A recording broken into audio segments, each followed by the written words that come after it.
ভাবি আপনি 4টা বাচ্চা নিয়েছেন কোন আক্কেলে? প্রথমটা নিছি স্বামী স্ত্রীর ভালোবাসা দেখানোর জন্য, আর দ্বিতীয়টা নিছি দুটি সন্তান যথেষ্ট তার জন্য। আর তৃতীয়টা আর চতুর্থটা নিয়েছেন কিসের জন্য? 3 নাম্বারটা ভুলে হয়ে গেছে, আর 4 নাম্বারটা জোড়া মিলানোর জন্য। আসসালামু আলাইকুম আম্মাজান, শ্বশুর আব্বা কি আছে? থাকলে তার কাছে একটু দেন তো। ওয়ালাইকুম আসসালাম জামাই, তোমার শ্বশুর তো বাজারে গেছে, জরুরি কিছু দরকার হলে আমাকে বলতে পারো। বিয়ের সময় 50 ইঞ্চি টিভি দেওয়ার কথা ছিল, আপনারা টিভি দেন নাই কেন? আরে জামাই, দুইটা টিভি দিয়ে কি করবা? আমার মেয়ের আল্ট্রাসাউন্ড করে দেখো, ওর ভিতর টিভি আছে।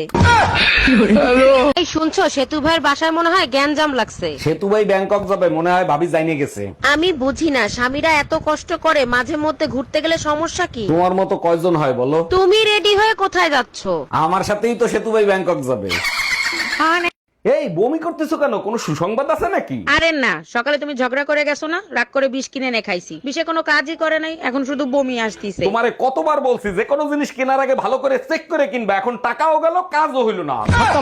সব কাপড় চোপড় নোংরা, কার বালছেরো ঘরে বসে? একদিন কাপড় কাচিনি তার জন্য এত কথা, আজকেই বাপের বাড়ি চলে যাব। আরে যা, কে বারণ করছে তোরে? হ্যালো মা, তোমার জামাইয়ের সাথে ঝগড়া হয়েছে, 6 মাসের জন্য তোমাদের কাছে আসতেছি। অন্যায় করছে জামাই, সাজা দিবি জামাই রে, আমাদের দিবি কেন? আরে ভাবি ওইখানে উঠছেন কেন? ওইখান থেকে পড়ে গেলে তো মরে যাবেন। অরুণ ভাই, মরার জন্যই তো আসছি, আমি আপনার ভাইয়ের যন্ত্রণা আর সহ্য করতে পারছি না। মরেন, সমস্যা নাই, তার আগে বলেন ভাইয়ের নাম্বার কি আগেরটাই আছে না নাম্বার পাল্টাইছে? অরুণ ভাই, ভাইরে ফোন দিয়ে লাভ নাই, আমি আমার সিদ্ধান্ত পাল্টাবো না। আরে ভাবি তার জন্য না, আমি শুধু ফোন দিয়ে জিজ্ঞেস করবো কি যন্ত্রণা দিছে, আমিও ট্রাই করবো, আপনি লাভ দেন। আরে ভাবি বিয়ের পরে মেয়েরা সংসার করে, আপনাকে দেখি লেখাপড়া করতেছেন, কিসের লেখাপড়া করতেছেন আপনি? অরুণ ভাই, বিয়ের আগে আমি ডাক্তারি পড়তাম, সেটাই কমপ্লিট করতেছি। খুব ভালো হয়েছে, আপনি ডাক্তার হলে আমরা ফ্রি ট্রিটমেন্ট করাতে পারবো। তা আপনাদের ডাক্তারের মূল মন্ত্র কি? সরি স্যার, আমরা আপনার রুগীকে বাঁচাতে পারিনি। হ্যালো, আমি কিডন্যাপার বলতেছি, এই নে তোর বোর সঙ্গে কথা বল। শোনো, আমি কিডন্যাপ হয়ে গেছি, কিডন্যাপার 10 লাখ টাকা চাচ্ছে, জলদি 10 লাখ টাকা নিয়ে চলে আসো। আমি টাকা পাবো কোথায়? সব টাকা দিয়ে তো গাড়ি কিনছিলাম। তুমি এক কাজ করো, গাড়ি বিক্রি করে দিয়ে আমাকে সারায়া নাও। আরে গাড়ি পাবো কোথায়? গাড়ি তো আজকে দুপুর বেলায় চুরি হয়ে গেছে। ভাইজান, সাদা রঙের একটা গাড়ি পার্কের সামনে পার্কিং করা ছিল। জি ভাইজান, ডান পাশের লুকিং গ্লাস ভাঙা ছিল। শপিং এর চক্করে আপনার গাড়ি আমি চুরি করছি, গাড়ি আমি রেখে দিচ্ছি। ঠিক আছে ভাইজান, রাইখে দেন, সমস্যা নাই। আর আপনার বউকে কোথায় রেখে আসবো? হ্যালো, শোনা যাচ্ছে না, জোরে বলেন। বলছি গাড়ি আমি রেখে দিচ্ছি।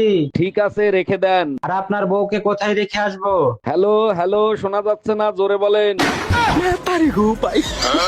তুমি কি দোকান খুঁজে পাইছো? না পাইলে ভিডিও কল দাও, আমি দেখায়া দিচ্ছি। হ্যাঁ পাইছি, তুমি ফোন রাখো। ভাইজান, আমার বউ আসছিল কালকে শাড়ি কিনতে, একটা ব্যাগ রেখে গেছে, ব্যাগটা কি পাইছেন? আরে ভাই, সবার বউ আসে শাড়ি কিনতে, আপনার বউকে কিভাবে চিনবো? আমার বউ যাওয়ার পরে যখন আপনার মন চাইছে শাড়ির দোকানে আগুন লাগাই দিই, ওটাই আমার বউ ছিল। এইবার চিনতে পারছি, কিন্তু আপনি তো বাবির ফোন কাটেন নাই।